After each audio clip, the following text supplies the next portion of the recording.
예수님은 나의 왕, 나의 주인, 나의 생명이십니다. 하나님 아버지, 이스라엘이 바벨론 포로가 되어 끌려가지만 70년이 차면 돌아온다는 희망의 메시지를 읽습니다.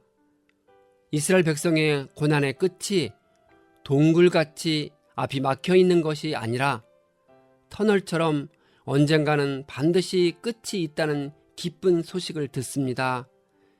다윗 왕가에서 메시아를 보내시는 하나님을 믿고 전진할 수 있도록 역사해 주옵소서.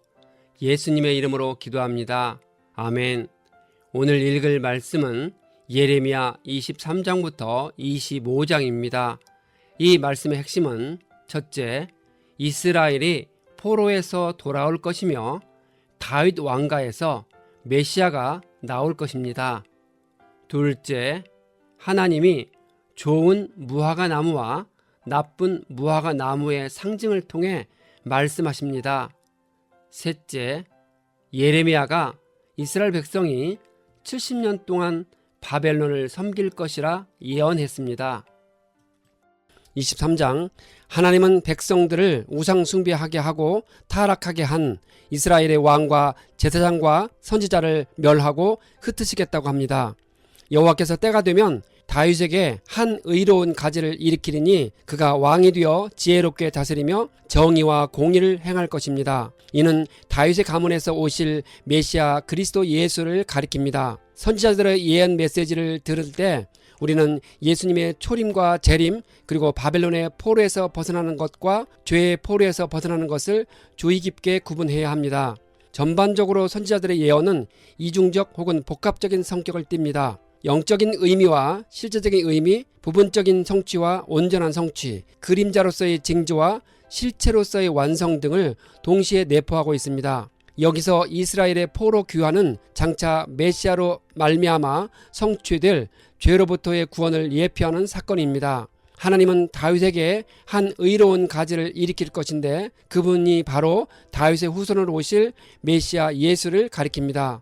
결국 성도의 최종적인 구원은 세상 마지막 날 예수님의 재림 때 온전히 이루어질 것입니다. 그때 모든 하나님의 백성은 유대인이든 이방인이든 예수를 믿는 모든 자들은 구원의 은총을 누리게 될 것입니다. 하나님은 이스라엘 자손들을 이집트 땅에서 인도해내신 것처럼 유다 백성들을 바벨론 포로에서 풀려나게 하시어 자기 땅에서 살게 하실 것입니다. 하나님은 선지자들과 제사장들이 백성들을 경건하고 거룩하게 인도하지 않고 도리어 우상 숭배하고 도덕적으로 타락하는 데 앞장섰다고 합니다.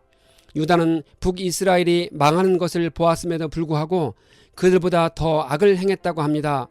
그들은 성전에 창기들을 두고 사람을 죽여 제사를 드렸습니다.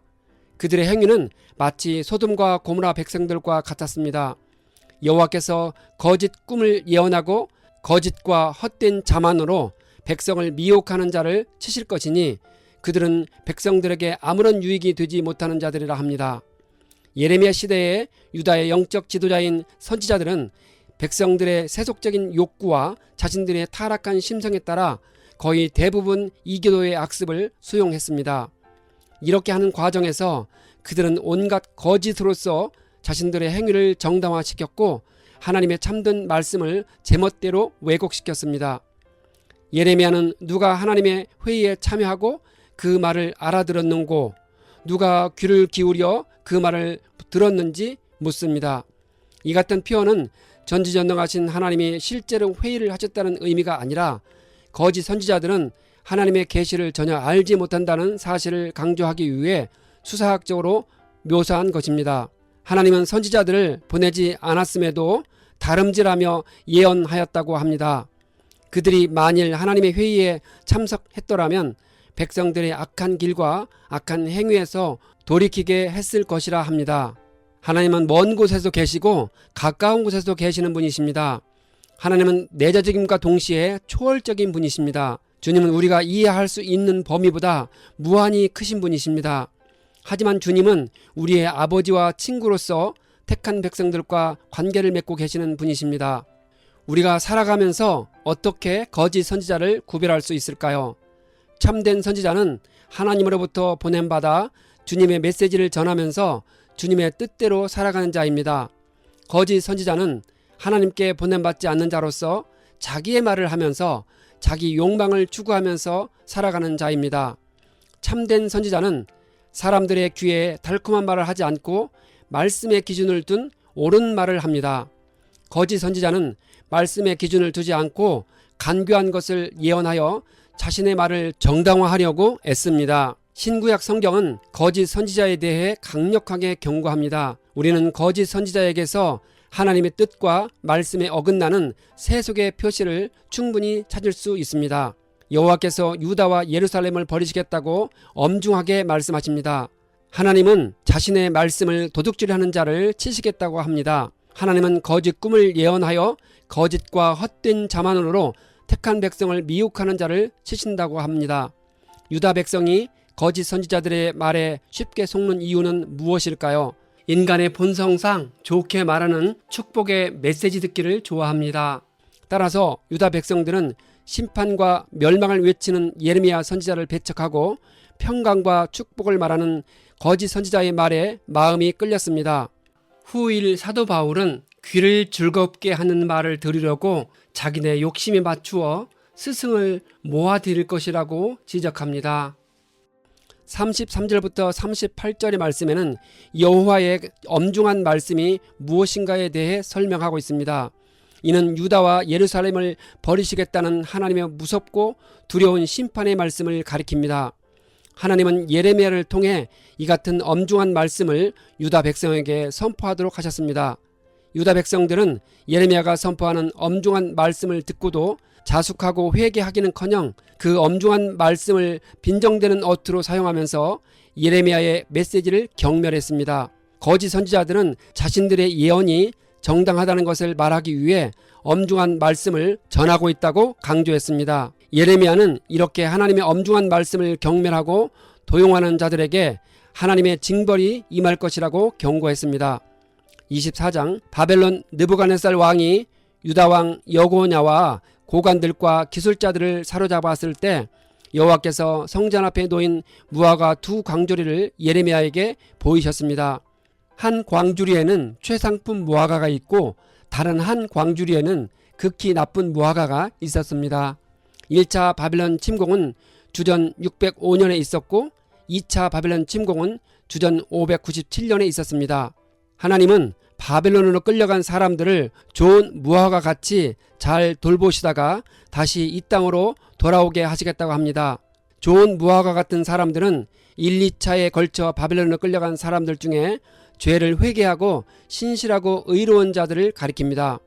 반면에 유다왕 시드기야와 고관들과 남아있는 자와 이집트에서 사는 자들은 나쁜 무화과같이 버려져 조롱과 저주를 받을 것이라 합니다. 그들은 예레미야의 심판 메시지를 무시하면서 우상을 숭배하고 공의를 짓밟는 극히 부패하고 타락한 삶을 살아가고 있었습니다. 하나님은 그들의 조상들에게 주신 땅에서 멸절될 때까지 전쟁과 기근과 전염병을 보내시겠다고 하십니다. 그들은 조만간 있을 바벨론 3차 침공 때 끔찍한 재앙과 큰 수치를 겪게 될 것입니다. 25장 유다왕 여호야김 4년 느부갓네살 1년에 유다 백성들에 대한 말씀이 예레미야에게 임하였습니다. 예레미야가 요시야 13년부터 23년 동안 여호와의 말씀을 전했지만 그들이 듣지 않았다고 합니다. 하나님은 예언자들을 보내 백성들이 자기의 악한 행동에서 돌아서면 조상들에게 주신 땅에서 영원히 살게 해주겠다고 약속하셨습니다. 여호와께서 다른 신을 섬기지 말라 했지만 그들은 듣지 않았고 오히려 손으로 만든 것들로 하나님을 화나게 했습니다. 그래서 하나님은 바벨론 왕 느부갓네살을 불러다가 그 땅을 진멸하고 폐허로 만들 것이라 합니다. 그들에게 기쁨과 즐거워한 소리, 신랑과 신부의 소리를 사라지게 할 것이라 합니다. 온 땅이 황폐하게 되고 폐허가 되어 70년 동안 바벨론 왕을 섬길 것이라 합니다. 그러나 70년이 차면 바벨론 왕과 갈대아 사람들이 자신들의 죄악으로 처벌받고 땅은 황무지가 될 것이라 합니다. 어떤 사람들은 70년이 사람의 평균 수명이기 때문에 한 세대가 조상들의 죄에 대해 그 징벌을 온전히 감당한 기간으로 이해합니다. 다른 사람들은 이 기간을 안식년의 수를 대표한다고 보고 이스라엘 백성들이 안식년에 토지를 휴경하지 않은 데에 대해서 징벌을 받은 것으로 이해합니다. 70년의 기간은 두 가지 방식으로 계산할 수 있습니다. 첫째, 제1차 바벨론의 포로가 된 주전 605년부터 제1차 예루살렘 귀환이 이루어진 주전 537년까지를 의미합니다. 둘째, 성전이 파괴된 주전 586년부터 수르바벨 성전 재건이 완성된 주전 516년까지를 의미합니다. 예레미야가 모든 민족들에 대해 예언하여 책에 기록한 모든 것을 그 땅에 가져올 것이라 합니다. 하나님은 예레미야에게 진노의 포도주잔을 주어 모든 민족들이 마시게 했습니다. 그들이 마시고 비틀거릴 때 치신다고 합니다. 예루살렘과 유다 성읍의 왕들과 관료들이 마시게 되니 조롱거리와 저주의 대상이 될 것입니다. 이스라엘 주변의 모든 나라의 왕들이 진노의 포도주잔을 마실 것입니다. 맨 마지막에 세삭 왕도 진노의 포도주를 마시게 될 것이랍니다. 세삭은 바벨론을 상징하는 암호명입니다. 예레미야는 그 당시 히브리어 철자 위치를 바꾸어 사용하는 아트바쉬라는 암호 문자를 따른 것입니다. 예레미야가 이렇게 한 이유는 바벨론 군대가 예루살렘에 진격해오는 긴박한 상황에서 언젠가는 바벨론도 멸망하게 될 것을 신중하게 말하기 위해 암호로 기록한 것입니다. 주님이 전쟁을 일으킬 것이니 토하고 넘어져 쓰러져서 죽으라 합니다. 하나님은 예레미야에게 주신 말씀 모두를 예언하라 하십니다. 여호와께서 거룩한 처소에서 힘차게 외칠 것이라 합니다. 여호와께서 모든 민족들을 문책하시고 모든 인류를 심판하시고 악한 사람들을 칼에 넘겨주실 것입니다. 주님은 재앙이 이 민족에게서 저 민족에게로 퍼져나가게 되니 죽임당한 시체들이 널려 있을 것이라 합니다. 그런데 죽었다고 울어줄 사람도 없고 묻어줄 사람도 없을 만큼 처참했습니다.